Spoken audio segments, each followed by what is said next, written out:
ঘটনাটি 2024 সালের। আমি তখন এসএসসি এক্সাম দেব। আমাদের এলাকার মসজিদে কিছু তাবলিগের লোকজন আসে, আর আমি সবসময় চেষ্টা করি মসজিদে সালাত আদায় করতে।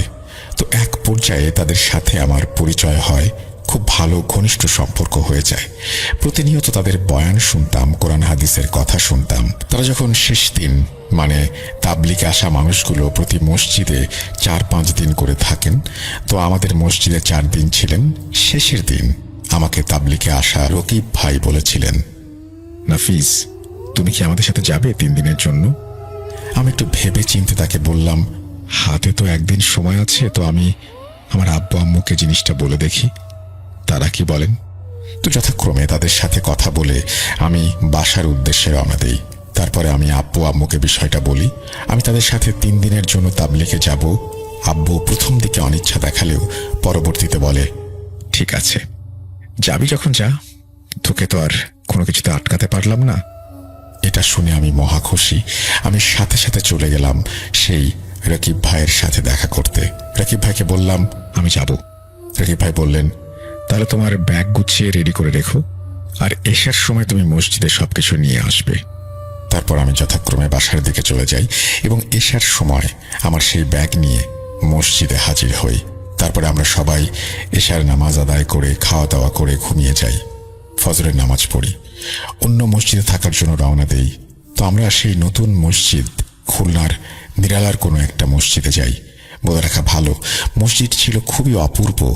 মসজিদের 2 সাইডে ছিল 2টি বারান্দা, আর বারান্দার গা ঘেঁষে ছিল একটা নীলকণ্ঠ ফুল গাছ, আরেকটি ছিল বেলি ফুলের গাছ। তো সেদিনকার মতো আমি মসজিদটা ভালোভাবে ঘুরে দেখলাম। তারপরে জোহরের নামাজ আদায় করলাম। নামাজের পরে তালিমে যোগ দিলাম, কোরআন হাদিসের কথা শুনলাম। আমাদের সাথে একজন হুজুর, আমাদের থেকে বয়সে অনেক বড়, আরেকজন ছিলেন সেই মসজিদের এক ইমাম। সেদিনকার মতো সবকিছু ভালোই যাচ্ছিল। দ্বিতীয় দিন এশার নামাজের পরে আমি একটু বারান্দায় যাই। বারান্দায় প্রবেশ করতে দেখলাম স্নিগ্ধ একটা ঘ্রাণ আর এত সুন্দর একটা বাতাস, শরীরের প্রতিটি রোমে রোমে যেন প্রশান্তির আভাস বয়ে যাচ্ছে। তো আমি অনেকক্ষণ যাবৎ সেখানে দাঁড়িয়ে রইলাম। হুজুরগণ আমাকে ডাক দিয়ে আসতে বললেন।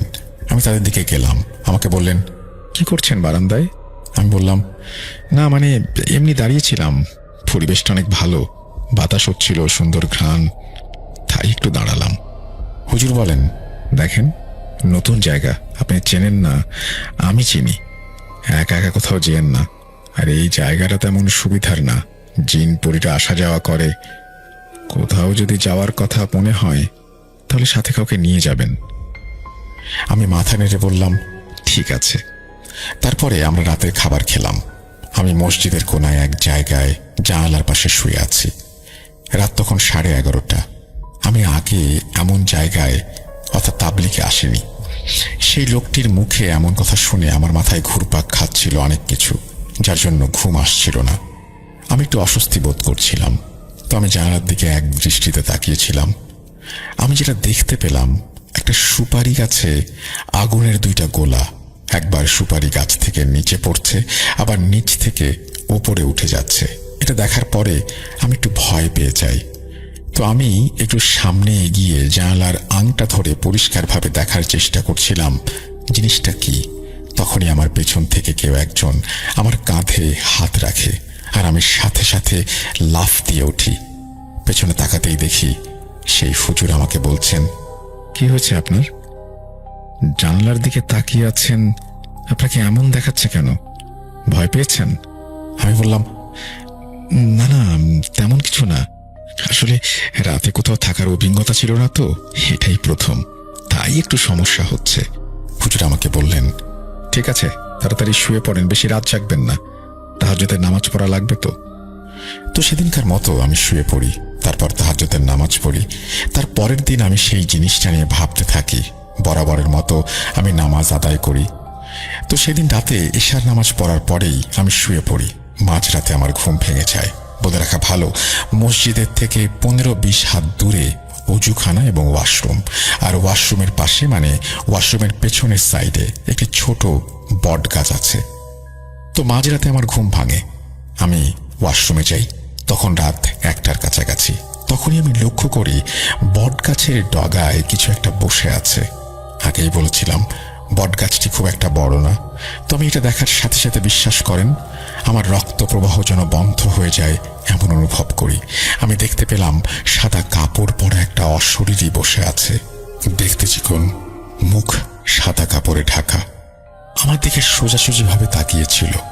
এমন সময় আমি না পারছি দৌড় দিতে, না পারছি জ্ঞান হারাতে।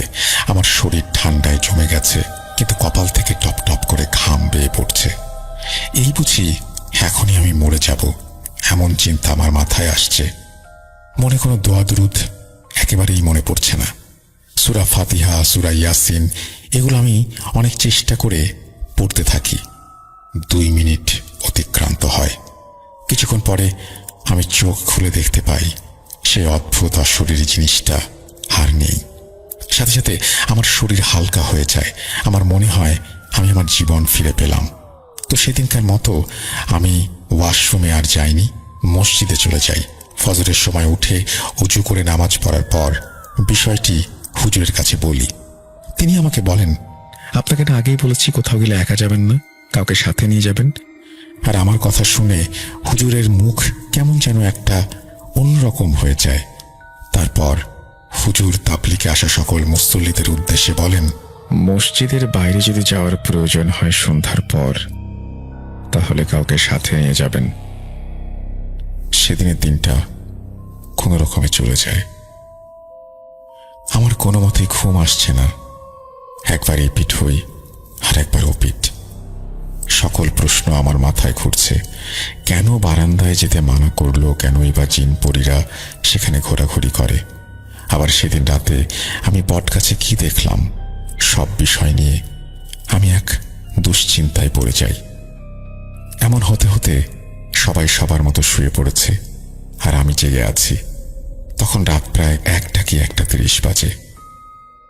এরপর আমি যেটা দেখলাম, আমার নিজের চোখকে আমি বিশ্বাস করতে পারলাম না। আমি তাকালাম রাকিব ভাইয়ের দিকে। রাকিব ভাই বিছানায় ছিল আমার সামনে। 3-4টা বিছানার পর দেখতে পেলাম রাকিব ভাই অদ্ভুতভাবে শূন্যে ভেসে ভেসে এক স্থান থেকে অন্য স্থানে চলে গেল। এটা দেখার পরে বিশ্বাস করেন আমার ভয় বেড়ে গেল। আমি হাত চোখে দিয়ে আঙুলের ফাঁক দিয়ে দেখছিলাম। তার কিছুক্ষণ পরে আবার দেখলাম রাকিব ভাইয়ের পাশে একটা ছেলে, সেও সেইভাবে শূন্যে ভেসে এক স্থান থেকে অন্য স্থানে চলে গেল। এমন করতে করতে 3-4 জন। এবার আমার পালা। বিশ্বাস করেন সেই মুহূর্তে আমার মনে পড়ে গেল আমার এক বড় ভাই বলেছিল অনেক রাত হলে মসজিদে নাকি জিনজাতি নামাজ পড়তে আসে। সাথে সাথে আমি অনুভব করতে পারলাম আমি নিজেও এক স্থান থেকে শূন্যে ভেসে আর এক স্থানে চলে যাচ্ছি। মুহূর্তে মনে হচ্ছিল আমি কি স্বপ্ন দেখছি নাকি সত্যি এমন হচ্ছে। আমি সবকিছু সহ্য করতে না পেরে জোরে চিৎকার করে উঠি। তৎক্ষণাৎ সবাই উঠে যায় ঘুম থেকে। উঠে যাওয়ার সাথে সাথে তারা লক্ষ্য করতে পারে যারা যেখানে যে স্থানে ছিল সেই স্থানে তারা নেই। সাথে সাথে মসজিদের সকল লাইট জ্বালানো হয়। সবাই একটু ভয় পেয়ে যায়। আমার কাছে এসে সবাই জিজ্ঞেস করলো, তুমি এমন চিৎকার করে উঠলে কেন? আমি ভয়ে বিষয়টা কাউকে বলতে পারলাম না। হয়তো দুঃস্বপ্ন দেখেছি, এই জন্য। তারাও একটু চিন্তিত হয়ে পড়ল। তখন এক ব্যক্তি উঠে বলল, আমাদের ঘুমানোর জায়গাটা ঠিক হয় নাই, আমাদের অন্য পাশে ঘুমানো উচিত। পরদিন সকালবেলা আমি ডিসিশন নেই আমি চলে যাব, কারণ আমার সাথে যে অস্বাভাবিক ঘটনা ঘটছে তাতে আমি মানসিকভাবে ভেঙে পড়ছি। সকালে আমাকে যেতে দেয়নি কেউ, বলল তুমি মাগরিবের পরে যেও। আমি চিন্তা করলাম মাগরিবের পরেই যাই। আসরের নামাজ আদায় করে আমি আমার যাবতীয় জিনিসপত্র ব্যাগে গুছিয়ে নিয়েছি। তারপর তালিমে বসি। মাগরিবের নামাজ আদায় করে সবার সাথে মোসাফা করে যেই না বের হতে গেছি, খুব জোরে ঝড় হতে শুরু করলো, বৃষ্টি আর মেঘ। আমি সাহস করলাম না আর যেতে। আস্তে আস্তে এমন করে এশার সময় চলে এলো। এশার আজান দিল। আজানের সাথে সাথে ঝড় বৃষ্টি তুলনামূলকভাবে কমে আসলো। আমি সাথে সাথে নামাজ কালাম পড়ে রওনা দিলাম বাসার উদ্দেশ্যে। বৃষ্টির কারণে অনেক রাস্তা কিছুটা পানির নিচে চলে গেছে। তো আমি অটোতে উঠলাম। বলে রাখা ভালো, আমাদের বাসার রাস্তাটা ইট পাটকেল দিয়ে ভরা। এটাকে রাস্তা বললে ভুল হবে। সেখান থেকে আমাদের বাসায় যেতে 25 মিনিটের মতো লাগে। কিছুক্ষণ পরে অটো দাঁড়ালো। আমি বললাম, কি হলো মামা, দাঁড়ালেন কেন? আর সামনে যাওয়া যাবে না, পানি উঠে গেছে। আচ্ছা, কি আর করার, যখন বিপদ আসে তখন সব দিক থেকে আসে। তাকে টাকা দিয়ে আমি রওনা দিলাম। তখন হালকা বৃষ্টি পড়ছে। কিছু দূর যেতে দেখতে পেলাম রাস্তা অন্ধকার। বৃষ্টির কারণে রোড লাইট নিভু নিভু করে জ্বলছে। একবার জ্বলছে, একবার নিভছে। রাস্তায় একটা মানুষও নেই। সাধারণত রাস্তাটা খারাপ হওয়ার কারণে খুব কম মানুষ সেখানে যাতায়াত করে। প্রয়োজন ছাড়া কেউ এই রাস্তায় আসতে চায় না। খুবই ভয় পাচ্ছিলাম সামনে কি হবে। আমার ভয় ক্রমাগত বেড়ে যাচ্ছে। যত সামনের দিকে এগুচ্ছি মনে হচ্ছে রাস্তার অন্ধকার আরো বাড়ছে। এমন সময় আমার পাশ থেকে একটা কালো বেড়াল, লাল বর্ণের চোখ, আমার চোখের সাথে চোখ রেখে কেমন একটা আওয়াজ করলো। বেড়ালটা অস্বাভাবিক ছিল। আমি আমার মতন করে হাঁটা শুরু করলাম। যত এগোচ্ছি রাস্তা ফুরাচ্ছে না। কিছু দূরে হাঁটার পর আমি লক্ষ্য করলাম আমি কিছুক্ষণ আগে যে রাস্তা অতিক্রম করেছি সেই রাস্তা দিয়ে আবার হেঁটে চলেছি। এমন একটা পরিস্থিতির ভেতরে আমি আগে কখনো পড়িনি। এবার আমি মনে মনে আত্মবিশ্বাস নিয়ে কাঁধের ব্যাগ শক্ত করে হাত দিয়ে ধরে জোরে জোরে হাঁটা শুরু করলাম। আর মনে মনে যত রকমের সূরা আছে সব পাঠ করতে লাগলাম। শেষমেশ আমার বাড়ির সামনে একটা কবরস্থান পড়ে। সেখান থেকে আমার বাড়িতে আসতে 10 মিনিট লাগে। কবরস্থানের রাস্তায় একটু উঁচু হওয়ার কারণে পানি উঠতে পারেনি। তখন প্রায় 10টার মতো বাজে। কবরস্থানের ভেতর থেকে শেয়ালের ডাক আর কুকুরের ডাক আমার আত্মাকে মৃত বানিয়ে ফেলল। আমি দৌড়ে বাসায় যেতে লাগলাম। আর সেই মুহূর্তেই কিছু ছায়ামূর্তি দ্রুত গতিতে আমার পিছু নিল। দেখলাম 2টা কুকুর মুখ থেকে লালা ঝরছে। এটা দেখার পর আমি দৌড় দিলাম। সাথে সাথে একটা গাছের সাথে ধাক্কা খেয়ে আমি অচেতন হয়ে গেলাম। তারপর সকালে ঘুম থেকে উঠে দেখি আমি আমার বিছানায়।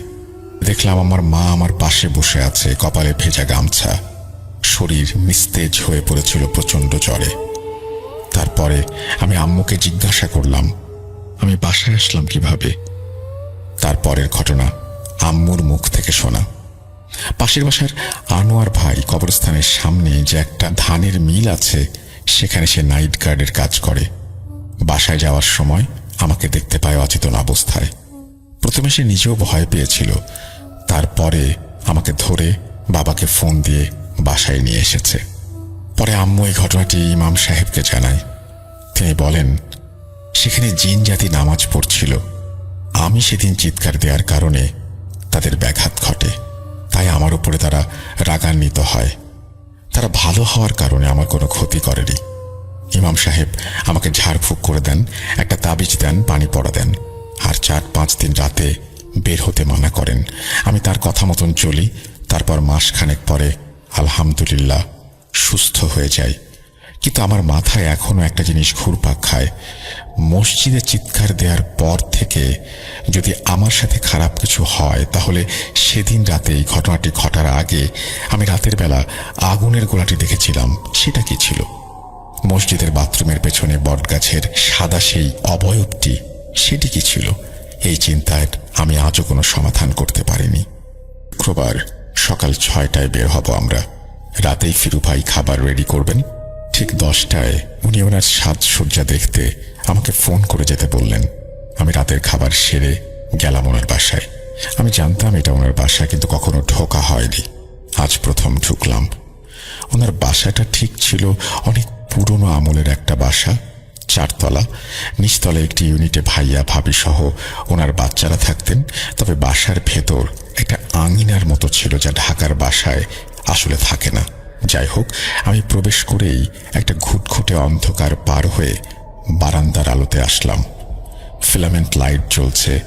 এমন সময় দরজায় দাঁড়িয়ে ফিরু ভাই ডাক দিতেই কেমন যেন আমার পেছনে ঢিল পড়ল একটা।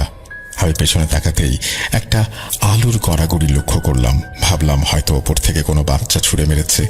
এর মাঝে ফিরু ভাই এসে দরজা খুললে আমি বারান্দায় এক পা দিয়েছি, অমনি সজোরে বুলেটের মতো একটা ঢিল এসে লাগলো।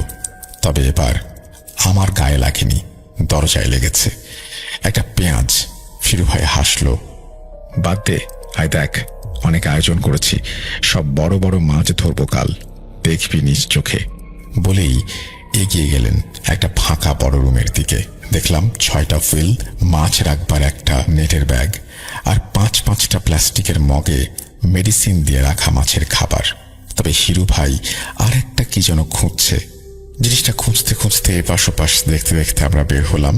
উনি বিভিন্ন কিছু বললেন খাবারের বিষয়ে, তবে আমি মনোযোগ দিতে পারিনি, কারণ ওই ঢোকার সময় ঢিলের বিষয়টা আমার মাথা থেকে যাচ্ছে না। সেটা শেষ করে বসলাম ওনার ড্রয়িং রুমে। ভাবি বেশ কিছু ফল কেটে দিয়েছেন খাওয়ার জন্য। খাওয়া শেষ করে বিদায় নিলাম। বারান্দায় এসে ফিরু ভাই দরজায় তালা দিচ্ছে, আমি বের হলাম। রাস্তায় এসে মনে পড়লো আমার ফোনটা রেখে এসেছি। তাড়াহুড়ো করে আবার ফোন আনতে গেলাম। দরজা দিয়ে ঢুকতেই অন্ধকার একটা ধাক্কা খেলাম। বুঝে ওঠার আগেই দেখলাম চোখের পলকে একটা কালো অবয়ব ফিরু ভাইয়ের আঙিনায় থাকা একটা নারিকেল গাছের ওপর কয়েক সেকেন্ডে উঠে গেল। আমি অবাক হয়ে তাকিয়ে আছি। দুটো চোখ আমায় দেখছে। এমন সময় ফিরু ভাই আমায় এসে ডাক দিলে আমি স্বাভাবিক হই। বলল, তোর ফোন রেখে গেছিলি, ওটা দিতেই বের হলাম। তুই দেখি এখানে দাঁড়িয়ে, তোকে ডাকছি 5 মিনিট ধরে, তুই আমার দিকে তাকাস কিন্তু কথা বলিস না। কি হয়েছে তোর? শরীর ঠিক আছে তো? আমি কিছু বলতে পারলাম না। ফোন নিয়ে চলে আসলাম। তখন রাত প্রায় 12টা। রাস্তা নীরব। অফিসে গেলাম। কিছুতেই শান্ত হতে পারছি না।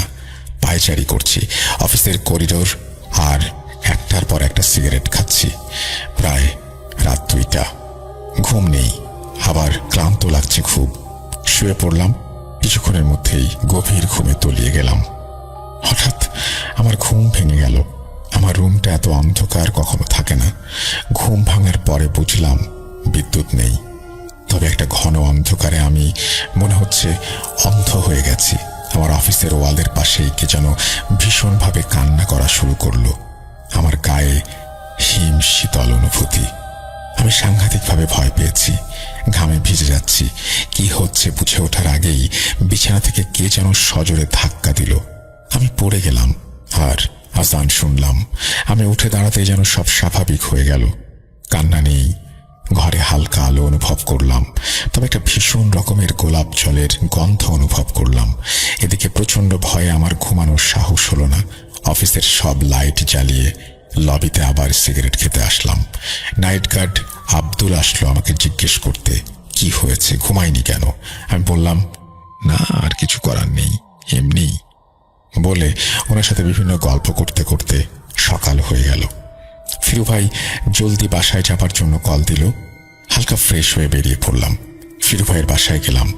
উনি এবং আমার বস সবাই গাড়িতে করে নারায়ণগঞ্জে মাছ ধরতে চলে আসলাম। সেদিন সারাটা দিন ছিলাম, কোনো মাছ নেই। ঠিক সন্ধ্যাবেলা আমি চা খেতে খেতে ফিরু ভাইয়ের কাছে জানতে চাইলাম, আচ্ছা ভাইয়া, আপনার ওই বাসায় কি কোনো সমস্যা আছে? আমাকে বলল, কেমন সমস্যা রে? আমি বললাম, এই ধরুন ভূত বা অন্য কিছু।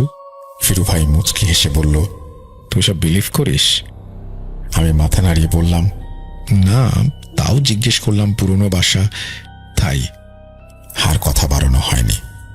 আমরা আবার মাছ ধরতে গেলাম।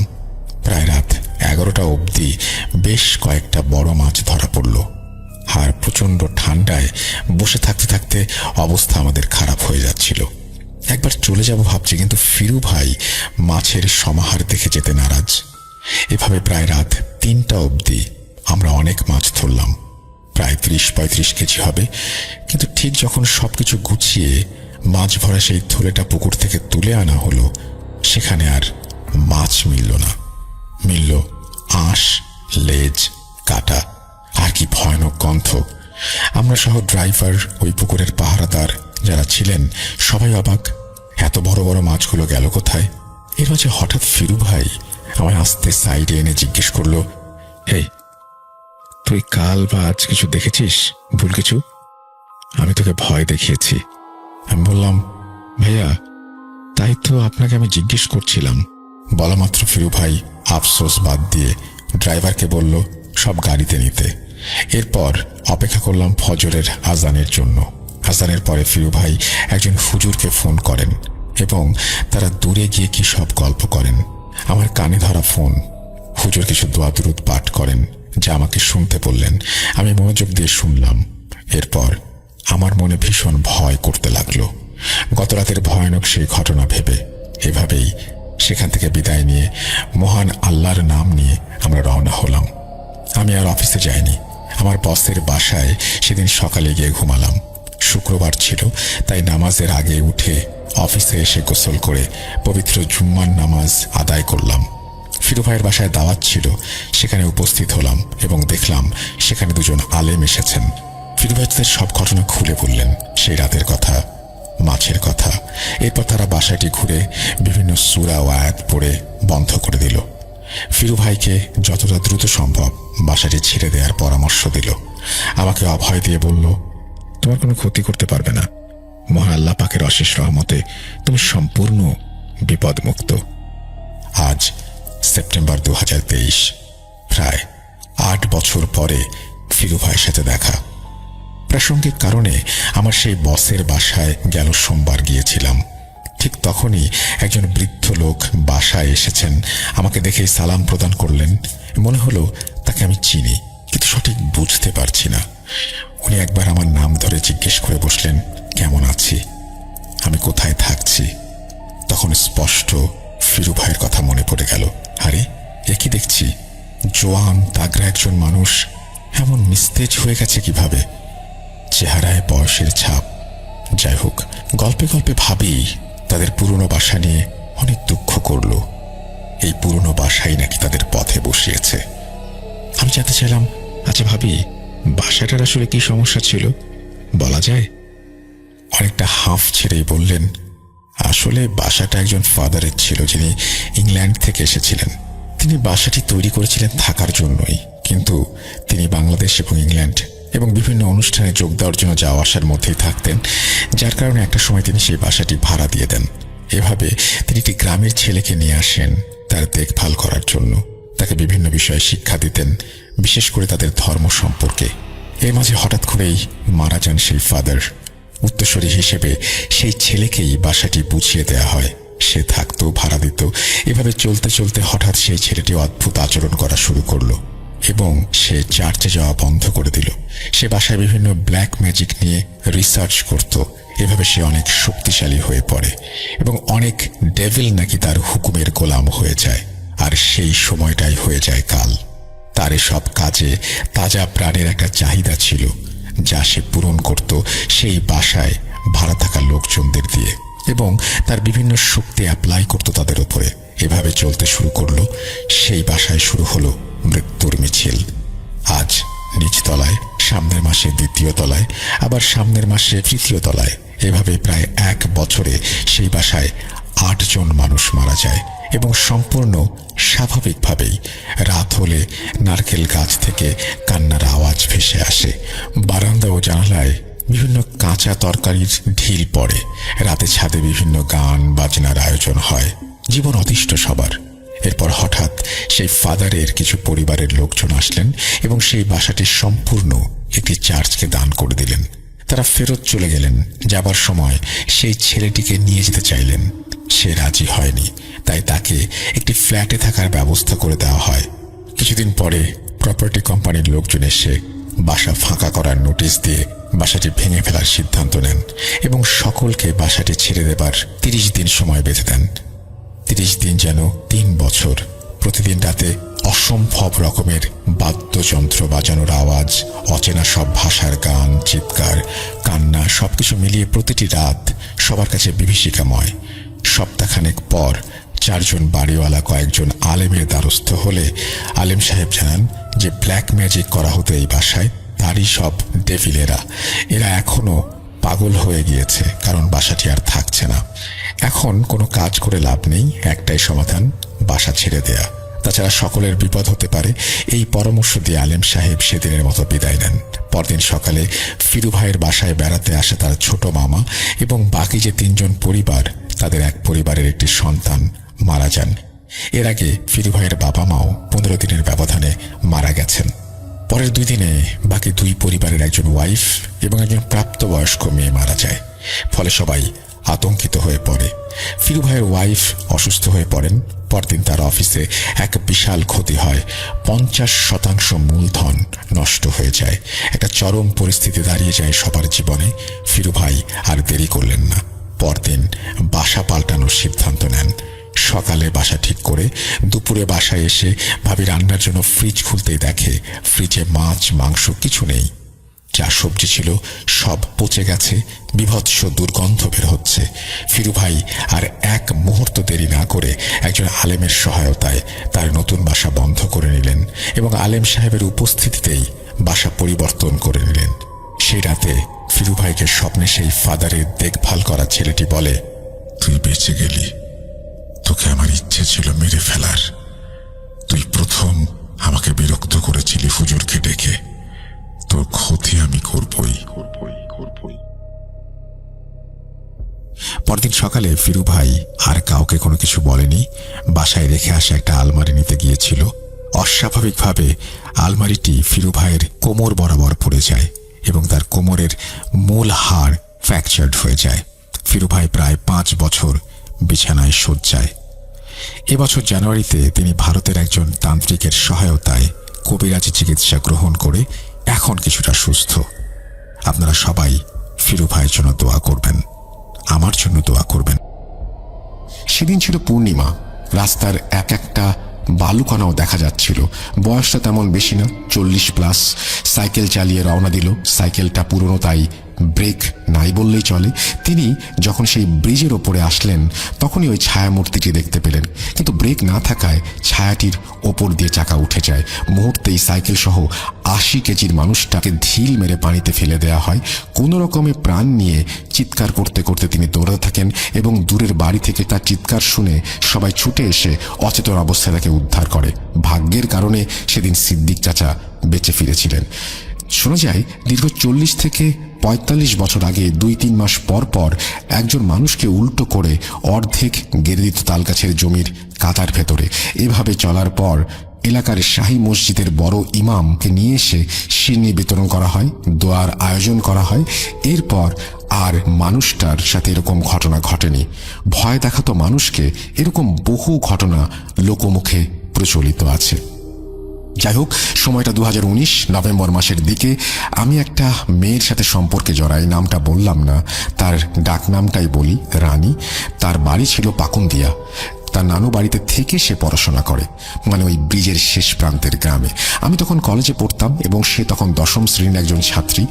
আমাদের যেদিন দেখা হতো না রাস্তায়, সেদিন চুপচুপি রাতে গিয়ে দেখা করতাম। মূলত তাকে একদিন না দেখে আমি থাকতে পারতাম না। বলে রাখা ভালো, বাড়িতে কোনো পুরুষ ছিল না, সবাই বিদেশ। শুধু বৃদ্ধ নানা নানু আর মামনি থাকতো বাড়িতে। তার সাথে যেদিন প্রথম দেখা করতে যাই সেদিনই আমার জীবনের প্রথম ওই ব্রিজের দিকে এত রাতে গেছি। রাত আনুমানিক 11টা। আপনারা জানেন যে গ্রামের মানুষ মোটামুটি ঘুমিয়ে পড়ে তখন, এটা তাদের জন্য গভীর রাত। তারপরে আবার শীতকাল। নিজের হাত ঠিকঠাক দেখা যাচ্ছে না, কুয়াশার অন্ধকার ভেদ করে রওনা দিলাম সেই অভিশপ্ত ব্রিজের দিকে। আমি দেখা করব, তবে সামনে দিয়ে গেলে হয়তো মানুষ দেখে ফেলবে, তাই বাড়ির পেছন দিক দিয়ে যাচ্ছি। ব্রিজ থেকে 1 মিনিট এগোতেই গ্রাম শুরু। আমি ভুলক্রমে ব্রিজ থেকে 10-20 কদম এগিয়ে জমিতে নেমে যাই। ওই এলাকায় গেছি কিন্তু বাড়ির পিছনে যাইনি কখনো। মানুষ হয়তো হাসাহাসি করবে যে গ্রামের ছেলে কিন্তু পাশের এলাকা চিনে না ভালো করে এই বয়সে। এটা একেবারেই সত্যি। যাই হোক, তখন আমার একটু ভয়ই লাগছিল। আমি জমিতে নেমে হাঁটছি। 20 থেকে 30 কদম হাঁটার পর অভিশপ্ত 3টি তাল গাছের নিচে চলে আসি, যেখানে মানুষের মৃতদেহ উল্টো করে পুঁতে রাখা অবস্থায় পাওয়া যেত। কথা আমার মাথায় ছিল না, ভয় ছিল না। হঠাৎ করে আমাকে কল করে রানী। তখন জিজ্ঞেস করে, কই তুমি? আমি কিছুটা হাস্যকণ্ঠে বললাম, এই তো আমি তাল গাছের নিচে। কথা বলার পর সে আমাকে বকাঝকা করতে শুরু করে। বলতে লাগলো, আল্লাহর দোহাই লাগে তুমি তাড়াতাড়ি বাসায় যাও, আমার কসম তুমি তাড়াতাড়ি বাসায় যাও, বলে কাঁদতে লাগলো। আসলে ভয়টা তখন লাগা আরম্ভ হলো। বিশ্বাস করেন রাসেল ভাই, ঠিক তখনই এত অন্ধকার দিনের মতো হয়ে গেল শুধুমাত্র আমার আশেপাশে 20 থেকে 30 কদম পর্যন্ত। আমার ভয়ে তখন মুখ দিয়ে কথা বেরোচ্ছিল না, গলা শুকিয়ে গেছে, আমার সারা শরীর অবশ হয়ে গেছে। হঠাৎ 3টি তাল গাছ থেকে অঝরে তাল পড়া পড়া শুরু হলো। সাথে সাথে কালো কুঁচকুঁচে অবয়বগুলো নেমে আসতে থাকলো। এত কুয়াশার মধ্যে সাদা আলো তাদের দেখা যাচ্ছে। 2.5 ফুট উচ্চতার দেহটা, বিভৎস রকম হাসি। এদিকে রানী কাঁদতে থাকে। মামনি এসে তাকে দেখে বকা দেয় যে এত রাতে কার সাথে কথা বলে। সব কথা খুলে বলার পর মামনি বুঝতে পারলো। বলে রাখা জরুরি যে জঙ্গলের সাথে বাড়ি থাকায় এসব বিষয়ে তার ধারণা রয়েছে এবং হালকা পাতলা কিছু তদবিরও তিনি জানেন। এদিকে আমি কথা বলার চেষ্টা করেও পাচ্ছি না। ওদিকে ঘুমানোর আওয়াজ, মোবাইলে কান্নার শব্দ। এরপর বিকট শব্দ শুনি আমরা সবাই দুজনেই। এক পর্যায়ে রানী কান্নাকাটি করে জোরপূর্বক মামনিকে নিয়ে আসতে থাকে। তারাও অভিশপ্ত আলো দেখতে পান। আসার সময় অনেক পাওয়ারফুল একটা লাইট নিয়ে আসতে থাকে তারা। আমাকে তখন কেউ শূন্যে ভাসিয়ে দিল। আমার মাথা নিচের দিকে, পা উপরের দিকে, হাত থেকে মোবাইল পড়ে গেল। তাদের সাথে থাকা একটা লাইট টিপ দেওয়ার সাথে সাথে আলো চলে যায় এবং দোয়া দুরুদ পড়তে থাকে মামনি। সেই কালো কুচকুচে অবয়বটি দেখে রানী প্রচণ্ড ভয়ে অচেতন হয়ে যায়। এদিকে মামনি দোয়া দুরুদ পড়তে থাকে এবং এক পর্যায়ে 2-3 হাত ওপর থেকে আমাকে ছেড়ে দেয় এবং কাদার মধ্যে আমি গেড়ে যাই। নাক পর্যন্ত আমার কাদার মধ্যে চলে গিয়েছিল। দম প্রায় বেরিয়ে আসার মতো উপক্রম। এদিকে ঘাড়ে প্রচণ্ড ব্যথা পাই, জিভ কেটে যায় দাঁত দিয়ে। অন্যদিকে জমতে থাকা সেচের পানি মুখে ছেটানোর পর রানী সচেতন হয়। কিছুক্ষণ পরেই আমার মুখ দিয়ে রক্ত বের হওয়া শুরু হয়। দেখে শয়তান ভেবে ভয় পেয়ে আবার সে জ্ঞান হারায়। তখন প্রায় 15 মিনিট আমরা নিশ্চুপ রইলাম। চারিদিকে শীতল হাওয়া, নিশ্চুপ সারা এলাকা। একটা সময় রানীর জ্ঞান ফিরল। সবাই বাসায় আসলাম। নানু ও তার ছোট মামাতো ভাই সবাই সজাগ হলো। লোকে শুনলে খারাপ ভাববে, এত রাতে একটা ছেলে ইত্যাদি, তাই রাতটা এখানেই থাকতে বলল। সবাই আমাকে চেনে, পাশের এলাকারই তো। তখন 3টা ছুঁই ছুঁই, কিন্তু হঠাৎ মাথায় একটা চিন্তা ঢুকে গেল। এখন বাড়ি না যাই তো আব্বু মেরেই ফেলবে। রাগের মাথায় খুন করতে দ্বিধা করবে না। তার ওপর যদি এসব শোনে তাহলে তো কোনো কথাই নেই। তাই আটকানোর চেষ্টা করেও কোনো লাভ হয়নি। রওনা দিলাম বাড়ির উদ্দেশ্যে। পথিমধ্যে সামনে কে জানি হঠাৎ করে রাস্তার এপাশ থেকে ওপাশে দৌড় মারে। এসবে ভয় করেও না করার ভান করে হাঁটতে শুরু করি। এক পর্যায়ে পাশাপাশি বড় একটা কিছু ছায়া দেখি, আমাকে সামনে যেতে দিচ্ছে না। তাই রাগে এমন জোরে একটা ঘুষি মারি, মনে হয় একটা তাল গাছ পড়ার আওয়াজ শুনতে পেলাম।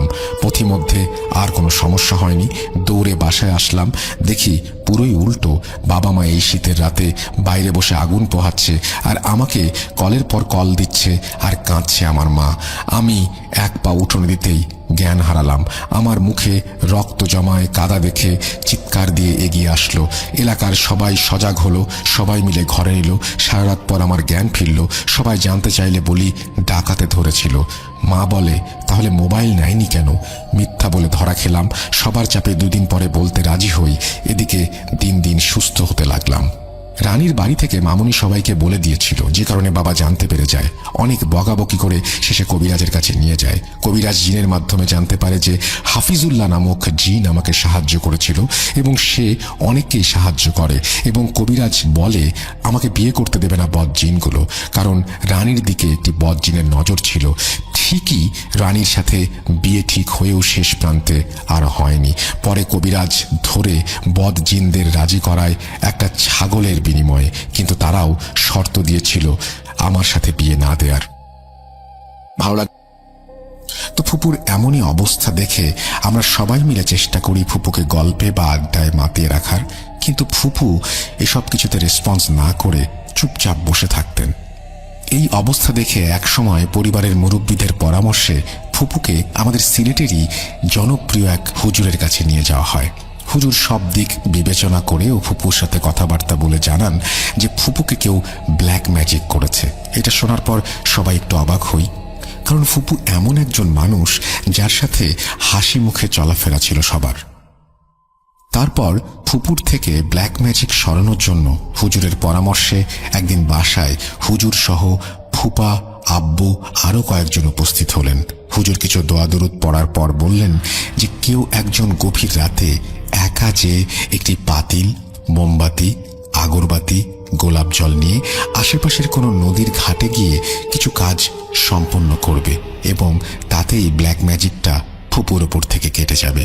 তবে যে এই কাজ করতে যাবে সে অবশ্যই ফুপুর কাছের হতে হবে এবং সাহসী হতে হবে, কারণ এইরকম কাজ করতে গেলে কিছুটা সমস্যার সম্মুখীন হতে হবে। উপস্থিত সকলে এই কথা শোনার পর কিছুটা ঘাবড়ে যায়।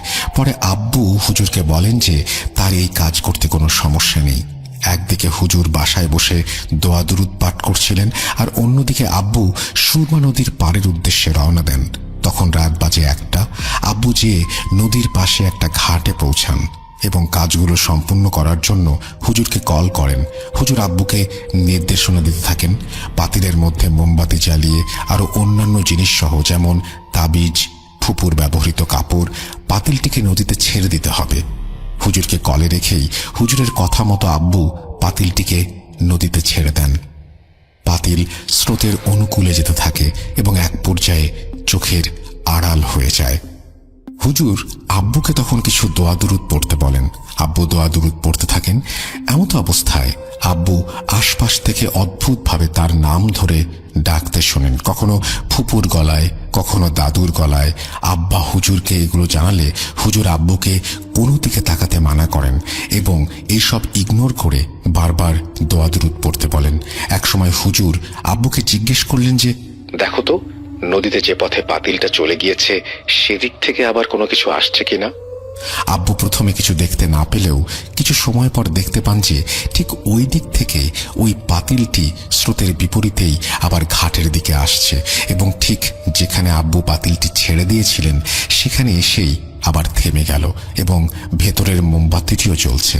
আব্বু এটা দেখে খুব অবাক হলেন যে পাতিলটি স্রোতের প্রতিকূলে কিভাবে আবার ফিরে আসলো।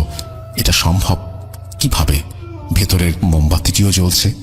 এটা দেখে আব্বু অবাক হয়ে তাকিয়ে থাকেন এবং হুজুরকে সাথে সাথেই কল করে বিষয়টি জানান এবং জিজ্ঞাসা করেন, আপনি কিভাবে জানেন যে ওই দিক থেকে কিছু ফেরত আসছে আর স্রোতের বিপরীতে কিভাবে এটা সম্ভব হলো? হুজুর আব্বুকে বললেন যে, সে বিষয়ে পরে বলছি, আগে আপনি যত দ্রুত সম্ভব জায়গাটি ছেড়ে আসুন। আব্বুর সাথে সাথে জায়গাটি থেকে ফিরে আসেন এবং ফুপুর বাসায় চলে যান। হুজুর কিছুটা নরম কণ্ঠে বললেন যে, আপনার বোনকে খুব শক্তিশালী খারাপ জিন দিয়ে কেউ ব্ল্যাক ম্যাজিক করেছে, যার জন্য এটিকে সহজে সরানো সম্ভব না, আর এই কারণেই আপনার বোন দিনে দিনে মানসিকভাবে ভেঙে পড়ছেন। দেখি আর কি করা যায়। আপনারা আল্লাহর কাছে ওনার জন্য দোয়া করতে থাকেন। আর আব্বুকে পরামর্শ দেন যে আজ রাতটা এখানেই থেকে যেতে। যেহেতু তিনি এই কাজের সাথে সম্পৃক্ত হয়েছেন তাই গভীর রাতে বের না হওয়াই উত্তম। আব্বু হুজুরের কথা শুনে অনেক চিন্তায় পড়ে যান। আর আব্বু একটা স্বভাব আছে, যত কাজই থাকুক না কেন বা যত গভীর রাতই হোক না কেন আব্বু বাসায় ফিরবেনই। ওই দিন রাতে আব্বু বাসায় ফিরে আসেন। আম্মু আমার সাথে কাহিনীগুলো শেয়ার করেন। আমি মনে মনে ভাবলাম, হুজুর একটা মন গড়া কাহিনী বানিয়ে আব্বুকে বলে দিয়েছেন। এটি বিশ্বাস করার কোনো মানে হয় না। এগুলো কোনো গল্প কাহিনীতে শুনলে মানায়। পরের দিন থেকে ফুপু কিছুটা স্বাভাবিকভাবে কথা বলতে শুরু করলেন এবং আমার অন্যান্য ফুপুদের আম্মু, আব্বু, চাচা, চাচিদের কল দিয়ে ওনার বাসায় যাওয়ার জন্য জানালেন। সবাই তো ওনার এরকম আচরণ দেখে খুশি মনে ওনার বাসায় চলে গেলেন। আম্মুও ফুপুর প্রিয় খাবার রান্না করে তাড়াহুড়ো করে ফুপুর বাসায় গেলেন। আমি যেতে পারিনি, কারণ ওই সময় আমার প্রিটেস্ট চলছিল। তো সবাই ওই দিন ফুপুর বাসায় ফুপুকে নিয়ে দুপুরের খাওয়া দাওয়া করেন এবং অনেক আড্ডা দেন। ফুপুও কিছুটা হাসি খুশি ছিলেন। তারপর রাতের দিকে সবাই নিজ নিজ বাসায় ব্যাক করেন এবং সবাই খুব খুশি মনে ছিলেন। বিশেষ করে আব্বু এই ভেবেছে ফুপু হয়তো ধীরে ধীরে সুস্থ হতে চলেছেন। তার 2 দিন পর আমি সকালে ঘুম থেকে উঠি। আম্মু হঠাৎ কাঁদতে কাঁদতে আমার কাছে আসেন এবং বলেন, তোর ফুপু আর নেই। আমি বললাম, কিভাবে সম্ভব? এই না তোমরা ভালো দেখে আসলা। আম্মু চিৎকার দিয়ে কাঁদতে কাঁদতে বলে, তোর ফুপু ফাঁসি নিয়ে মারা গেছে। আমি তা শোনার পর কিছুক্ষণ থ হয়ে দাঁড়িয়েছিলাম আর অজান্তেই চোখ দিয়ে পানি চলে আসছিল। তারপর নিয়ম অনুযায়ী ফুপুর লাশের আইনি প্রসেস শেষ হলো। তারপর গ্রামের বাড়িতে দাফন সম্পন্ন হলো। পরে জানতে পারি মৃত্যুর দিন ফুপু প্রায় 9 মাস পর সবার জন্য নিজ হাতে রান্না করেন এবং আমার ভাইকে খাইয়ে দিয়ে বলেন, তুই আমার চিন্তা করিস না, স্কুলে যা। আর ফুপাকে বলেন, তুমি তোমার কাজে যাও, আমি ঠিক আছি, কিছু লাগলে জানাবো। এই বলে ওদের বিদায় দেন এবং কাজের বুয়াকে সবজি কাটতে দিয়ে বলেন, আমি ওপরের রুমে যাচ্ছি।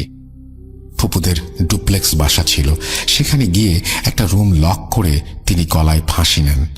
আজও আমি এর উত্তর খুঁজে পাইনি, কেন এমনটা করলেন ফুপু।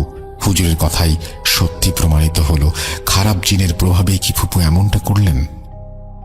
এখানেই শেষ হয়নি। ফুপু মারা যাবার কিছুদিন পর আমি ও আম্মু আব্বুর কিছু অস্বাভাবিক আচরণ লক্ষ্য করলাম।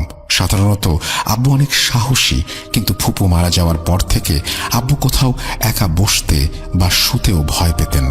আমার এক কাজিনও জানায় যে গ্রামের বাড়ি যেয়ে আব্বু যখন একা রুমে ঘুমাচ্ছিলেন তাকে ডাক দিয়ে নিয়ে যেয়ে বলেন, তুমি একটু আমার পাশে ঘুমাও, আমি ঘুমাতে পারছি না। আম্মু আরও আমাকে বলেন আব্বু রাতে বাথরুমে যেতেও অনেক ভয় পায়। আমি ভাবলাম ফুপুর অস্বাভাবিক মৃত্যুতে বোধহয় আব্বু এমনটা করছেন। এই ভেবে বিষয়টাকে আমি ইগনোর করলাম। একটা বিষয় বলে রাখি, আমাদের শহরে একটি বাসা রয়েছে। আমাদের পড়ালেখার সুবিধার্থে শহরে থাকা, কিন্তু গ্রামেই আমাদের স্থায়ী ঠিকানা। আব্বু ব্যবসার কাজে গ্রামের বাড়িতে আসা যাওয়ার মধ্যেই থাকতেন। তো আব্বু গ্রামের বাড়িতে গেলেই আমি আব্বু আম্মুর রুমে গিয়ে শুতাম, আর আম্মু আমার দুই ছোট বোনকে নিয়ে একই রুমে ঘুমাতেন। তো আমি যথারীতি একদিন আব্বু আম্মুর রুমে একা শুয়ে আছি। হঠাৎ আমার রাত 3টায় ঘুম ভাঙল। আমি অস্বাভাবিক কিছু ফিল করলাম, আর মনে হলো কেউ আমাকে ডাকছে। একটু নড়াচড়া করে উঠে বসলাম আর ভাবলাম হয়তো আমার মনের ভুল, কারণ ফুপুর মৃত্যুর পর থেকে আত্মীয় স্বজনরা বিভিন্ন উল্টাপাল্টা স্বপ্ন দেখছে। এসব শুনে হয়তো আমারও এরকম কিছু একটা হচ্ছে। কিন্তু একটু পরেই আমি আবার একটা কিছুর আওয়াজ শুনলাম। আমি তাৎক্ষণিক বিছানা থেকে উঠে দাঁড়ালাম, একটু একটু করে রুমের দরজার সামনে গেলাম। অমনি আমার মনে হলো একটা ছায়া আমাদের ডাইনিং রুম দিয়ে হেঁটে গেল। আমি ভয়ের সাথে সাথে গিয়ে বিছানায় শুয়ে পড়লাম আর দোয়া দুরুদ পড়তে লাগলাম। একসময় মনের অজান্তেই ঘুমিয়ে পড়লাম। পরদিন আবার রাতে একা ঘুমাতে কিছুটা ভয় পাচ্ছিলাম। আবার বাসার কাউকে যে বলবো ভাবলাম হয়তো কেউ বিশ্বাস করবে না। তা যাই হোক, আমি একটু ভয় ভয় মনেই ঘুমিয়ে পড়লাম। ওই দিন মধ্যরাতে আমার ঘুম ভাঙল। হাতে মোবাইলটা নিয়ে দেখলাম 3:20। আবারও গত রাতের মতোই মনে হচ্ছিল কেউ আমাকে ডাকছে, খুব তীক্ষ্ণ কণ্ঠে এবং কানের খুব কাছে। শাহাদাত, শাহাদাত, শাহাদাত। আমি এবার চমকে উঠলাম যে একই জিনিস বারবার হওয়া কখনো মনের ভুল হতে পারে না। আমি আস্তে আস্তে রুমের দরজার দিকে গেলাম। গিয়ে আমি যা দেখলাম তা আমি জীবনে ভুলতে পারবো না। স্পষ্ট একটি কালো ছায়া আমাদের ডাইনিং টেবিলের একটি চেয়ারে বসে আছে। ওই সময় আমি যে চিৎকার করব বা কিছু করব, কিছুই করতে পারছিলাম না। কেমন জানি শরীর একটু নাড়াতে পারছিলাম না। আমি রুমের ভেতরে ঢুকে যাই, আর আমি অঝরে ঘামছিলাম, গলা শুকিয়ে আসছিল। তারপর আমি এক দৌড়ে আম্মুর কাছে যাই, দেখি আম্মু ঘুমিয়ে আছে। তারপর আম্মুকে ডাক দেই আর সবকিছু খুলে বলি। আম্মু এসব শোনার পর অবাক দৃষ্টিতে আমার দিকে তাকিয়েছিলেন।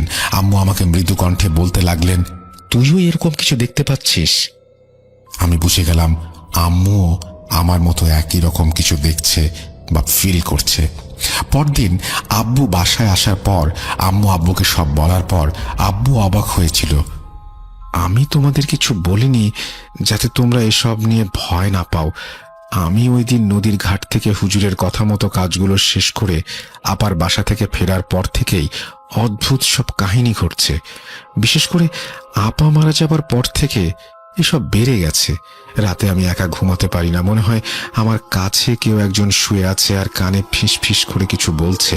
কোথাও একা একা বসে থাকলে মনে হচ্ছে আমার কাঁধের ওপর কেউ একজন বসে আছে। আমার শরীর ভার হয়ে আসছে। যখনই আমি বাথরুমে যেতাম মনে হতো কেউ একজন আমার পেছনে দাঁড়িয়ে আমার নাম ধরে ডাকছে আর কিছু বলার চেষ্টা করছে। এসব কিছুর পর আমরা বুঝতে পারলাম যে বাসায় খারাপ কিছুর আবির্ভাব ঘটেছে। তাই দেরি না করে আব্বু ওই হুজুরকে নিয়ে আসলেন। হুজুর সবকিছু শোনার পর বললেন যে ফুপুর সাথে থাকা সেই খারাপ জিন বা তার কোনো সাথী আব্বুর সাথে আছে। ওই দিন আব্বু নদীর ঘাটে গিয়ে ওই কাজগুলো করায় ওইখান থেকেই আব্বুকে প্রভাবিত করতে চাচ্ছে। হুজুর আরও বলেন এই জিনগুলো খুবই খারাপ এবং শক্তিশালী। তারা কানের কাছে বিভিন্ন শব্দ করে সব সময় এবং অন্য মনস্ক রাখতে চায়। দুনিয়ার মোহ মায়া ত্যাগ করার জন্য কানের কাছে বিভিন্ন কথা বলতে থাকে। ফুপুর সাথে এই জিনগুলো এগুলোই করত।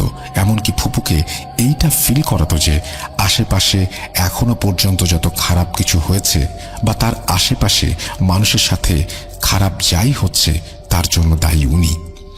এক পর্যায়ে তিনি এসব মানসিক চাপ সহ্য করতে না পেরে আত্মহত্যার পথ বেছে নেন। এসব শোনার পর আমি এখন বিশ্বাস না করে আর থাকতে পারলাম না, কারণ ওই দিন রাতে যখন আমি শুনতে পাই আমার নাম ধরে কেউ ডাকছে, মনে হচ্ছিল খুব কাছের কেউ আমাকে খুব বিরহ ভরা কণ্ঠে ডাকছে, আর খুব তীক্ষ্ণ কণ্ঠ আমার কানে আসছিল। মনে হচ্ছিল আশেপাশের কিছুই ভালো লাগছে না। তারপর ওই দিন রাতে হুজুর আমাদের বাসাতেই থেকে গেলেন। যেহেতু ওনার সাথে আমাদের পারিবারিক সম্পর্ক, তাই তিনি নিজ থেকে বললেন এইভাবে চলতে থাকলে একে একে সবকিছু নষ্ট করে ফেলবে। তাই তিনি আমাদের বাসায় থেকে রাত্রি যাপন করেন এবং জিকির আজগার করেন এবং আব্বু সহ আমাদের সবাইকে কিছু দোয়া দুরুদ লিখে দিয়ে যান, যেগুলো নিয়মিত পাঠ করতে বলেন, এবং আব্বুকে একটি তাবিজ পরিয়ে দিয়ে যান। তারপর থেকে আমাদের বাসায় এরকম কিছু ঘটতে দেখা যায়নি। আমাদের দফতরি কাকু আব্দুল মিয়া যখন ওই স্কুলে চাকরি পান, তখন স্বাধীনতার বেশ কয়েক বছর পার হয়ে গেছে। বেশ ভালোই কাটছিল ওনার চাকরি জীবন। উনি সকালবেলা স্কুলের যত রকম দফতরি কাজ আছে সবকিছু বেশ ভালোভাবেই পালন করতেন। সেই সাথে সময়ে সময়ে ঘন্টা বাজানোর দায়িত্বটাও ওনার উপরেই ছিল। বিকেলবেলা যখন স্কুল শেষ হয়ে যায় তখন উনিও ওনার সকল হাতের কাজ শেষ করে বিশ্রাম করেন এবং সন্ধ্যার পর থেকেই ওনার রাতের দায়িত্ব শুরু হয়। যদিও কাজ বলতে ওই বসে বসে রেডিও শোনেন, মাঝে মাঝে স্কুল চত্বরে একটু ঘুরে বাঁশি বাজানো, টর্চ লাইট দিয়ে বিভিন্ন আনাচে কানাচে খেয়াল রাখা, গাছের ফলগুলো ঠিকঠাক আছে কিনা, স্কুল ভবনের দিকে একটু হেঁটে আসা, এসবই তার কাজ। যেহেতু তিনি তখন একজন তাগড়াই যুবক ছিলেন, গ্রামের ছেলে, সেহেতু তার সাহস একেবারে খারাপ না। এভাবে মাস দুয়েক কেটে যায়। একদিন রাতে উনি যখন চারপাশে টহল দিয়ে এসে নিজের রুমে ঢুকে রেডিওটা চালালেন, হঠাৎ শুনলেন স্কুলের ঘণ্টাটি বাজছে। উনি ভাবলেন হয়তো ওনার শুনতে ভুল হয়েছে, সারাদিন ঘণ্টা তো উনিই বাজান, ফাঁকা জায়গা, এরকম ভুল হতে পারে। এই ভেবে উনি আবারও রেডিওতে মন দিলেন, কিন্তু কিছুক্ষণ পর শুনলেন ঘণ্টাটি আবার বাজছে। এবার উনি রেডিও বন্ধ করে খেয়াল করলেন এবং বুঝলেন যে ওনার কান নয়, ঘণ্টা সত্যিই বাজছে। উনি ভাবলেন হয়তো কেউ স্কুল সীমানায় ঢুকেছে। যদিও রাতের বেলা, তবুও সন্দেহ করলেন গ্রামে এরকম দস্যি ছেলে পেলে থাকতেই পারে। উনি উঠে গেলেন ঘণ্টার দিকে। বলে রাখি, মূল স্কুল ভবনের সাথে লাগোয়া অফিস ভবনের এক কোনায় ওনার ছোট্ট ঘরটি, এবং প্রায় ৩-৪টি রুম পার হয়ে ঘণ্টা রাখার জন্য একটা কর্নার রয়েছে। সেখানে ঘণ্টা টাঙানো এবং একটা ছোট্ট টেবিলের ওপর হাতুড়ি থাকে। উনি গেলেন এবং দেখলেন কোথাও কেউ নেই, এমনকি ঘণ্টাও ঘণ্টার জায়গাতেই আছে, একটুও নড়ছে না। উনি ওখানে দাঁড়িয়ে ভাবলেন কেউ যদি ঘণ্টা বাজাবেই, তবে ঘণ্টা এখনো নড়তে থাকার কথা। উনি ভয় না পেলেও একটু অবাক তো অবশ্যই হলেন। উনি আশেপাশে লাইট মারলেন, কাউকে দেখতে না পেয়ে নিজের রুমে চলে আসলেন। ঘরে ফিরে উনি দরজা লাগাতেই ঘণ্টা আবারও বাজতে শুরু করলো, এবার আগের থেকেও জোরে এবং দ্রুত। আগে একটা ঘণ্টা থেকে অন্য ঘণ্টার মধ্যে কিছুটা সময়ের বিরতি থাকলেও এবার আর তেমন নয়, কেউ যেন একাধারে বাজিয়েই চলেছে। এবার তিনি খুব দ্রুত পায়ে একটু দৌড়েই সেখানে গেলেন। গিয়ে যা দেখলেন তাতে এক সুস্থ মানুষের হতভম্ব হওয়ার দশা।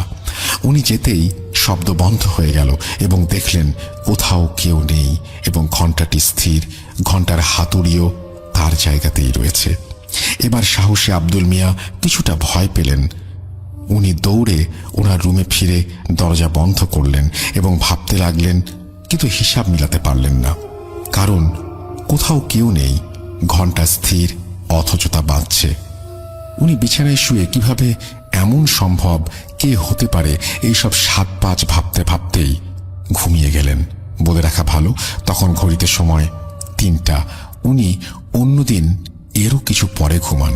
পরদিন সকালে উনি ওনার যাবতীয় স্কুলের কাজ করলেন, কাউকে কিছু বললেন না। ওনার নতুন চাকরি, পাছে কেউ কিছু বলে, তাই চুপ করে থাকাই শ্রেয় মনে করলেন। সেদিন রাতে আবারও উনি অন্য দিনের মতো যথারীতি পাহারা দিচ্ছেন। ঘড়িতে যখনই সময় রাত ২:৩০, ঘণ্টা বেজে উঠল। উনি তখন মাঠের দিকে ছিলেন। উনি আঁতকে উঠলেন। উনি ভাবতে লাগলেন, আমি তো আজ সীমানা প্রাচীরের দিকেই আছি, কেউ যদি স্কুলে ঢুকেই থাকে তবে আমাকে এড়িয়ে গেল কি করে, আর ঘণ্টা বাজিয়ে এসে লুকাবে কোথায়?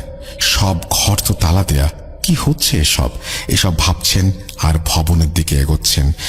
এদিকে বিরতি দিয়ে দিয়ে বাজতে থাকা ঘণ্টাটি আব্দুল মিয়ার স্কুল ভবনের দিক থেকে পা বাড়ানোর সাথে সাথেই হঠাৎ করে অনবরত বাজতে শুরু করলো। ওনার মনে হচ্ছিল যেন গায়ের সমস্ত শক্তি দিয়ে কেউ ঘণ্টা বাজিয়ে যাচ্ছে। ওনার কান যেন সে শব্দে যন্ত্রণা করতে শুরু করেছে। উনি যেই মুহূর্তে ভবনের সিঁড়িতে পা রাখলেন, ঘণ্টা বাজা বন্ধ হয়ে গেল। উনি ঘণ্টার কাছে গেলেন এবং দেখলেন ঘণ্টা ঠিক গতদিনের মতো স্থির। কিন্তু আজ উনি অনুভব করলেন ওখানে যেতেই ওনার শরীর যেন খুব ভারী হয়ে এসেছে। উনি যেন নড়তে পারছেন না। তবু অনেক সাহস করে উনি ঘণ্টাটি ধরলেন এবং ওনার মনে হলো উনি বৈদ্যুতিক শক খেলেন এবং তাৎক্ষণিক পড়ি কি মনে করে নিজের ঘরের দিকে ছুটলেন। নিজের ঘরে ঢুকেই দরজা বন্ধ করে যত দোয়া দুরুদ জানতেন সব পড়লেন। ওই রাতের মতো আর একবারও কোনো শব্দ হলো না। কিন্তু দপ্তরি কাকু ভয় তো পেলেনই, সেই সাথে উনি কি করবেন তাও ভাবতে লাগলেন। উনি কাকে বলবেন এসব কথা? তার কথা কেউ বিশ্বাস করবে কিনা? এরকম তীব্র শব্দ আর কেউ পাচ্ছে কিনা? ভূত প্রেতের কথা বললে সবাই তাকে নিয়ে ঠাট্টা করবে এবং পাগল বলবে কিনা, এসব নানা প্রশ্ন তার মাথায় আসতে লাগলো। একই সঙ্গে পাগল ভেবে তার চাকরিটাও চলে যেতে পারে এবং মাথা গোঁজার ঠাঁইটাও হারাতে হতে পারে। এই ভয়টা যেন তাকে সবচেয়ে বেশি পেয়ে বসেছিল সেদিন রাতে। ভয়ে তটস্থ হয়ে সেই রাতটা এই সমস্ত চিন্তার মধ্যে দিয়েই জেগে পার করে দেন। সকালবেলা মালি জাব্বার আলীকে সাহস করে এসব ঘটনা বলবেন বলে ঠিক করলেও আব্দুল মিয়া বলতে পারলেন না। উনি ভাবলেন এরকম কিছু বললে হয়তো কেউ আর ভয়ে সাহায্য করতে চাইবে না। তাই আব্দুল মিয়া তার থেকে বয়সে 4-5 বছরের বড় জব্বার ভাইকে সেদিন রাতে তার সাথে রাতের খাবার খেতে এবং রাতে গল্পগুজব করার জন্য দাওয়াত দিলেন। জাব্বার ভাইও রাজি হয়ে গেলেন। জাব্বার আলী সেদিন রাতে তার সাথে খেল। দুজনের জীবনের সুখ দুঃখের গল্প করতে করতে হঠাৎ যখন ঘড়িতে 2:30 তখনই সেই ঘণ্টার আওয়াজ আসলো। আব্দুল মিয়া কিছু বলার আগেই জাব্বার আলী বলে উঠলেন, ঘণ্টা কে বাজালো? আব্দুল মিয়া তার দিকে তাকিয়ে যেন এক স্বস্তির নিঃশ্বাস ফেললেন, এই ভেবে যে এবার তিনি তার দম আটকে আসা এই আতঙ্কের কথা বিশ্বাস করানোর একজন লোক পেলেন। পরক্ষণে আবারও জাব্বার মিয়া বলে উঠলেন, এত রাতে কে ঘণ্টা বাজায়? তখন আব্দুল বিগত 2 রাতে তার সাথে ঘটে যাওয়া ঘটনা সব জাব্বারকে খুলে বলতে লাগলেন। যখন ঘটনাগুলো আব্দুল বয়ান করছিলেন, ঘণ্টাতে যে বাড়িগুলো পড়ছিল তা যেন কেউ রাগান্বিত হয়ে সমস্ত দুনিয়া কাঁপিয়ে বাজাচ্ছিল। বহু কষ্টে আব্দুল মিয়া তার সমস্যাগুলো জাব্বারকে বলে শেষ করতেই জাব্বার বলল, আজ আমি দেখব কার এত জোর।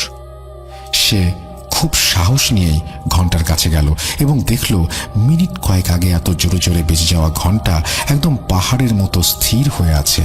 জাব্বার জিজ্ঞেস করলেন, কে এখানে? সাহস থাকে তো সামনে আয়। বলতে না বলতেই ঘণ্টা বাজতে শুরু করলো। অথচ হাতুড়ি তার জায়গাতেই আছে, এক চুলও নড়েনি, না নড়ছে ঘণ্টাটা। এসব দেখে জাব্বার মনে মনে ভয় পেলেও সে ঘণ্টাটি ধরতে গেল আর ঘণ্টা ধরার সাথে সাথেই চিৎকার দিয়ে মাটিতে পড়ে গেল।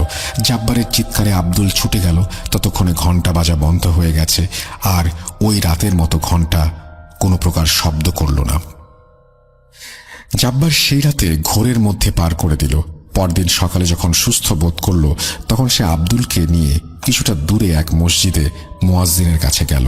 সব কথা শুনে মুয়াজ্জিন সেদিন রাতে তাদের সাথে থাকতে রাজি হলেন। কিন্তু একইভাবে সেদিন রাতে তারা 3 জন অপেক্ষা করতে লাগলেন ঘড়িতে 2:30 বাজার জন্য। অথচ অদ্ভুতভাবে তারা 3 জনের কেউই ঘণ্টা কেন একটা পিন পতনের শব্দও শুনলেন না। হুজুর যেহেতু ঘটনার সাক্ষী নন তাই ভয়াবহতার মাত্রা বুঝতে পারলেন না ঠিকই, তবে জাব্বার আর আব্দুলের মুখ থেকে যে বর্ণনা শুনেছেন তার উপর ভিত্তি করে মালি আর দপ্তরির সাথে কিছুটা অবাক না হয়ে পারলেন না। সেদিন ভোরে হুজুর চলে আসলেন এবং পরামর্শ দিলেন যে রাতের বেলা আপাতত বেশি বের হওয়ার দরকার নেই আর রাতে দোয়া দুরুদ পড়ে নিজের ঘরেই থাকতে বললেন। ওই দিন আব্দুল মিয়া রাতে খাওয়ার পরে নিজের ঘরেই অবস্থান করছিলেন, কোনোভাবেই বের হলেন না। হুজুরের পরামর্শ মতো দোয়া দুরুদ পড়ে শুয়ে পড়লেন। সেই নির্দিষ্ট টাইমে ওই দিন ঘণ্টা বাজতে শুরু করলো এবং মনে হতে লাগলো ঘণ্টা যদি কেউ হাঁটতে হাঁটতে এবং একটা নির্দিষ্ট সময় বিরতি দিয়ে বাজায় তাহলে যেমন শব্দ হবে ওই রকমভাবেই বাজছে ঘণ্টাটা। ঘণ্টাটা বাজতে বাজতে ঠিক রুমের কাছে এসে থেমে গেল। মিনিট 15 ওভাবেই যেন কেটে গেল। চারিদিকে কোনো শব্দ নেই। হঠাৎ করেই তার দরজায় কেউ নক করলো।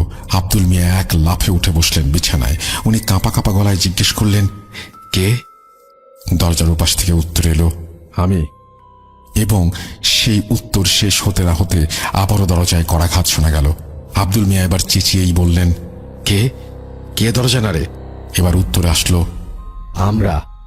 উত্তর দিয়েই মনে হলো একদল বাচ্চা যেন পালিয়ে গেল। একই সাথে ঘণ্টাটি বাজতে বাজতে চলে গেল। ওনার বুঝতে বাকি রইল না যে তার সাথে যা ঘটছে তা কোনো স্বাভাবিক কিছু তো নাই, বরং অনেক ভয়ানক কিছু। ওনার সাহস বহু আগেই শূন্যের কোটায় পৌঁছে গিয়েছে। এবার যেন ওনার পায়ের নিচ থেকে মাটি সরে গেল। উনি কি করবেন কিছুতেই বুঝতে পারলেন না।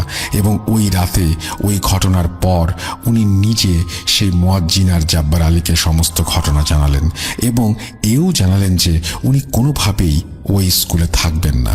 তখন জাব্বার আলী তার অসহায়ত্ব দেখে ওই রাতের জন্য তাকে তার বাড়িতে আশ্রয় দিলেন। আর মুয়াজ্জিন তাদের মসজিদে ইমামের সাথে তাকে এই বিষয় নিয়ে আলাপ করতে বললেন। উনি আর জাব্বার আলী ইমাম সাহেবের সাথে কথা বললে ইমাম সাহেব তার একদিন পর সেই স্কুলে রাতের বেলা তার সাথে যাবেন বলে ঠিক করলেন। যেই কথা সেই কাজ। একদিন পর ইমাম সাহেব, জাব্বার আলী আর আব্দুল মিয়া গিয়ে উপস্থিত হলেন। স্কুল বিল্ডিংয়ে পা রাখতে ইমাম সাহেব বললেন, আব্দুল মিয়া, তোমার ভাগ্য অনেক ভালো যে তুমি এখানে এখনো বেঁচে আছো। এখানে যে অদৃশ্য শক্তি রয়েছে তা এক নয়, একাধিক। তারা তিনজনই আব্দুল মিয়ার রুমে বসে অপেক্ষা করতে লাগলেন। ইমাম সাহেব তাদের সাথে নানা রকম ইসলামিক কথাবার্তা বলতে লাগলেন। হঠাৎ আব্দুল মিয়া বললেন তার বাথরুমে যাওয়া প্রয়োজন। তিনি বাইরে গেলেন, কিন্তু খেয়াল করলেন না যে ঘড়িতে 2:30 বেজে গেছে। তিনি ঘর থেকে বের হওয়ার কিছু সময় পর জাব্বার আলী আর ইমাম সাহেব শুনতে পেলেন যে আব্দুল ডিউটি বাঁশি বাজাচ্ছে। তারা ভাবলেন হয়তো আব্দুলই ভয় কাটাতে এই কাজ করছে, কিন্তু কেউ খেয়াল করলেন না যে বাঁশিটি বিছানায় তার বালিশের কাছেই আছে। কয়েক মুহূর্ত পার হতে তারা শুনলেন বাঁশি বাজছে একাধারে এবং কেউ যেন সারা স্কুলময় বাঁশিটি নিয়ে দৌড়াচ্ছে। অথচ একজন স্বাভাবিক মানুষের পক্ষে এভাবে একদমে বাঁশি বাজানো আর দৌড়ানো কোনোভাবে সম্ভব না। তারা তখনই বুঝে ফেললেন ঘটনা ঘটতে শুরু করেছে এবং আব্দুল এখনো ফেরেনি। তারা যখনই ঘর থেকে বের হতে যাবেন তখন শুরু হলো ঘন্টা বাজা। এবার বাঁশি আর ঘন্টা একই সাথে সারা স্কুলময় বেজে চলেছে। তারা বের হয়ে আব্দুলকে খুঁজতে শুরু করলেন। হুজুর দোয়া, কোরআনের আয়াত পড়ছেন এবং জাব্বার আলী আব্দুলকে ডেকে যাচ্ছেন। সমস্ত স্কুল আলোকিত হয়ে উঠেছে। আলোগুলো জোনাকির আলোর মতো দৌড়াচ্ছে। ইমামের আয়াতের গতির সাথে অদৃশ্য শক্তিগুলোর কার্যকলাপও বাড়ছে, ঠিক যেন তাদের রাগের বহিঃপ্রকাশ। এভাবে খুঁজতে খুঁজতে তারা আব্দুলকে পেলেন একটা শ্রেণীকক্ষের মধ্যে অচেতন অবস্থায়। অথচ স্কুলের সমস্ত ঘর রাতের বেলা তালা বন্ধ থাকে আর আব্দুল তার চাবির গোছাও ঘরেই রেখে এসেছিল। তারা আব্দুলকে উদ্ধার করে তার রুমে নিয়ে যায়, কিন্তু হয়তো ইমাম সাহেবের কোরআন তেলাওয়াত তাদের ওই রাতের মতো জীবন দিয়েছিল। তারা আব্দুলের ঘরে ঢোকার পর সবকিছু থেমে যায়। ইমাম সাহেব বলেন, এখানে হয়তো কিছু জিনের আবাস গড়ে উঠেছে, যারা হয়তো চায় না তুমি এখানে থাকো কিংবা তাদের কোনো কাজে বাধা দাও। যত দ্রুত সম্ভব তুমি এখান থেকে চলে যাও, অথবা রাতে থেকো না, নইলে এরপর হয়তো তুমি আর বাঁচবে না। এই বলে উনি ফজরের ওয়াক্তে বিদায় নিয়ে চলে আসেন। ওই দিনের পর থেকে আব্দুল মিয়া স্কুলের দপ্তরে থাকলেও নাইট ডিউটি না করার আবেদন জানিয়ে অন্যত্র চলে যায়। কিন্তু উনি এই রহস্য কিছুতেই না জেনে হাতছাড়া করতে চাইলেন না।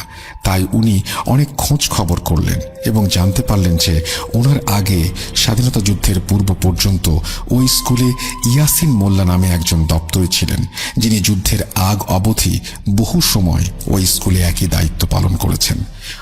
তিনি ওই গ্রামেরই শেষ সীমানায় থাকতেন। তার বাড়ির ঠিকানা খুঁজে আব্দুল মিয়া সেখানে গিয়ে এক সন্ধ্যায় উপস্থিত হন। দরজা খুললেন ইয়াসিন মোল্লার মেয়ে রেশমা। রেশমা আব্দুলের কাছে তার পরিচয় জানতে চাইলে ভেতর থেকে ষাটোর্ধ ইয়াসিন মোল্লা বললেন, মা, ওকে আসতে দে।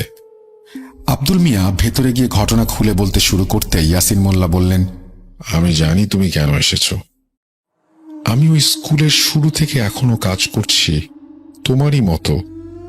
তুমি যা যা দেখেছো আমি তা দেখিনি, কিন্তু তুমি যা শুনেছ আমিও তা শুনেছি, কিন্তু কোনোদিন দেখতে যাইনি ওরা কে বা কারা কেন এমন করছে, না কোনোদিন ভয় পেয়ে ওদের থামাতে চেয়েছি।